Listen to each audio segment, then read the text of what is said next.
నమస్తే ఫ్రెండ్స్, చూసేయండి. ఏంటని చూస్తున్నారా?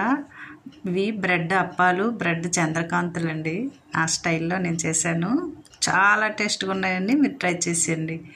బ్రెడ్ అండి, సైడ్ అంతా తీసేసాను. అసలు సింగిల్గా వేపుతానండి నేను, ఇవి ఎక్కువ కదా అని ముక్కలుగా కట్ చేసేసి ఫ్రై చేసేసానండి. అయితే ఫ్రెండ్స్, మామూలుగా దీన్ని హల్వాలా చేసుకుంటాం కదా. కొందరు పాలు పంచదార వేసి చేస్తారు, కొందరు వాటరు పంచదార అలాగ చేస్తారు. కానీ నేను పాలుతో చేశాను, కానీ హల్వాలాగా ఉంచేలేదండి. దాన్ని ఇంకా టేస్ట్గా తీసుకురావడం కోసం ఇలా ట్రై చేశాను.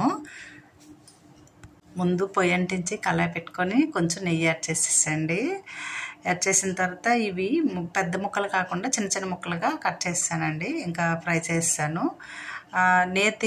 నేతిలో ఫ్రై చేసేసరికి చక్కగా అటు ఇటు కలిపేటప్పుడు అన్ని ముక్కలకి యాడ్ అవుతుందండి. చక్కగా మంచి టేస్ట్ వస్తుంది.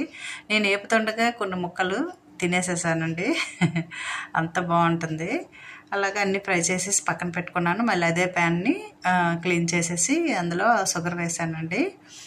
ఆ షుగర్ వేసి నేను పాలు అయితే యాడ్ చేశానండి. దానికి హల్వాకి ఏంటంటే వాటర్ కూడా యాడ్ చేస్తారు. నేనైతే మంచిగా బాగుంటుందని పాలు వేసానండి. పాలు వేస్తూ ఇవన్నీ ముక్కలన్నీ చూసారా ఎలాగా ఫ్రై అయ్యాయో. కొన్ని ఫ్రై అవుతాయి, కొన్ని అయితే మాత్రం నేతిలో యాడ్ అయ్యి ఉంటుంది కాబట్టి మంచి వస్తుందండి. ఇంకా నేను దాన్ని చక్కగా ఇంకా నలిపేసేసి బాగా చేస్తాను.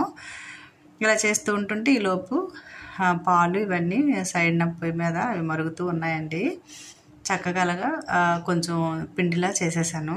ఇలా పక్కన పెట్టుకున్నానండి. ఇగోండి, ఇంకా చక్కచక్క మరిగిపోతున్నది.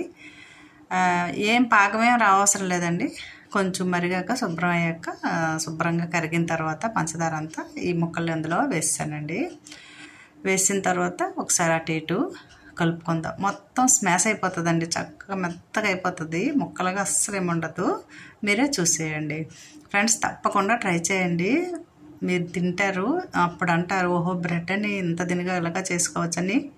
ఇదేంటంటే మేగడండి. మేగడ కూడా నేను కొంచెం యాడ్ చేశాను. టేస్ట్ ఇంకా మంచి వెరైటీగా వస్తుంది కదండి.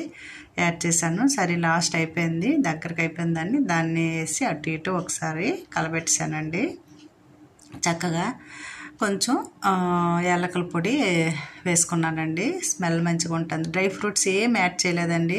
ఎందుకు యాడ్ చేయలేదంటే డ్రై ఫ్రూట్స్ తింటే ఆ టేస్ట్ ఇదే ఎక్కువ అనిపిస్తుంది. ఫ్రూట్స్ టేస్ట్ ఉంటుంది కదా, అలా కాకుండా ఒత్తిగానే చేశానండి.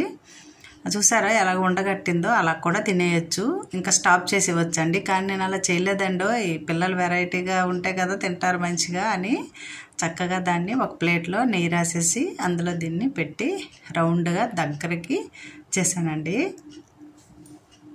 భలే బాల్ లాగా వచ్చింది కదండి. మళ్ళీ దాన్ని గట్టిగా ప్రెస్ చేశాను. మనం చేసుకుంటాం కదండి పెసరపప్పుతో చంద్రకాంతులు అనేవి తెలుసా? లేదంటే ఆ వీడియో కూడా ఒకటి అప్లోడ్ చేస్తానండి, మీరు చూస్తానంటే మంచిగా వస్తాయండి. మా అమ్మగారు అయితే చాలా టేస్ట్ చేస్తారండి అవి. మా తాతగారు తినేవారు. ఈ గొండిలాగా రౌండ్గా ముందు తీసేసాను. తీసి చుట్టూ అలాగా అట్ల పుల్లతో కట్ చేసానండి. అదంతా తీసానండి. దాన్ని కూడా వదలనండి. చూడండి తర్వాత ఏం చేస్తానో. ఇంకా అవి పీసులుగా వచ్చేయి. చక్కగా అవన్నీ ఒక పక్కన పెట్టుకున్నానండి. ఒక్కొక్క పీసు ఏమంటదండి, మనం నెయ్యి రాస్తాం కదా, ఏమంటదు. ఇది ఫ్రెండ్స్, ఇది పెద్ద వంటకం కాదండి. చాలా సింపుల్, ఈజీగా అయిపోతుంది. ఖాళీగా మనం ఉంటాం కదండి, పనులన్నీ అయ్యాక చక్కగా పిల్లలు కాలేజీ నుంచి బయట నుంచి వచ్చేసరికి మనం రెడీ చేసేద్దాం. ఇంకా రౌండ్గా కూడా కొన్ని చేసాను చూసారా, అవి అప్పాలండి. ఇవి చంద్రకాంతులండి. నేనే పెట్టేశాను ఆ పేరు. ఇంకా మళ్ళీ స్టవ్ అంటించానండో. స్టవ్ అంటించేసి నెయ్యి యాడ్ చేసాను. ఇంట్లో తయారు చేసుకున్న నెయ్యి చక్కగా ఉంటుంది కదా, గుమగుమలాడే నెయ్యిని చక్కగా పెనం పైన వేస్తానండి.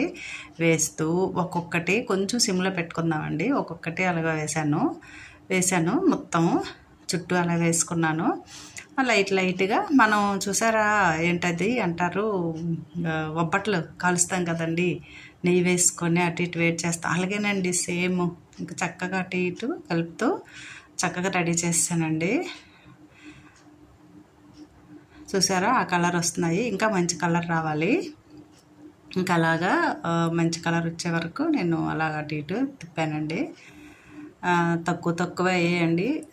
మీరు నమ్మరండి ఫ్రెండ్స్, మీరు అలా ట్రై చేయండి. హల్వాలా చేసుకుంటాం కదా, దాన్ని మరి కొంచెం ఇలాగా చేసుకుంటూ నేతిలో ఇలాగ కాల్చుకుంటే చూసారా చక్కగా మంచి కలర్ వచ్చాయి. అలాగే నేను చేస్తానండి. ఇంకా ఉన్నవి కూడా అలాగే ఫ్రై చేస్తాను. ఇంక ఇవి ఉన్నాయి కదండి, ఇంకా మనం కట్ చేసినవి ముక్కలుగా కట్ చేశాను కదండి, అవి కూడా ఇలాగే మనం ఫ్రై చేసుకుందాము. ఒకటి విరిగిందండో అలాగా ప్లేట్లో చేస్తున్నంతసేపు చాలా ఆనందం అనిపిస్తుందండి. అబ్బా మంచి వంట చేసాము, పిల్లలు మంచిగా తింటారు, మనము తింటాం అనుకోండి అని మంచి ఆనందం అనిపిస్తుంది. ఇగోండి ఇవి చంద్రకాంతులు అండి. ఇవి చక్కగా కట్ చేసేసి ఉంచాను కదా, అవి కూడా అలాగా మళ్ళీ నెయ్యి వేసేసి చక్కగా కాల్చానండి. చూడండి ఫ్రెండ్స్, ఏం కలర్ వచ్చాయి, ఎంత అందంగా ఉన్నాయి కదా ఇవి. బ్రెడ్ ఏం పనిచేసిందండి, బ్రెడ్తో కూడా ఇలా వెరైటీ చేయొచ్చు అనేటట్టుగా వచ్చేసాయండి. తయారు చేస్తాను, చక్కగా ఉన్నాయండి, మంచిగా వచ్చాయి కదా కలర్గా. ఇంకేంటి, ప్లేట్లో సర్వ్ చేసుకొని చక్కగా లాగించేసేయడమే మనం. చూసారా ఫ్రెండ్స్, అలాగా చేసుకోవచ్చు. ఏముందండి, సింపుల్గా మనకి ఇప్పుడు ఖాళీ ఉంటే అప్పుడు చేసుకొని పిల్లలు కూడా మంచి ఇష్టంగా తింటారు. ట్రై చేయండి ఫ్రెండ్స్.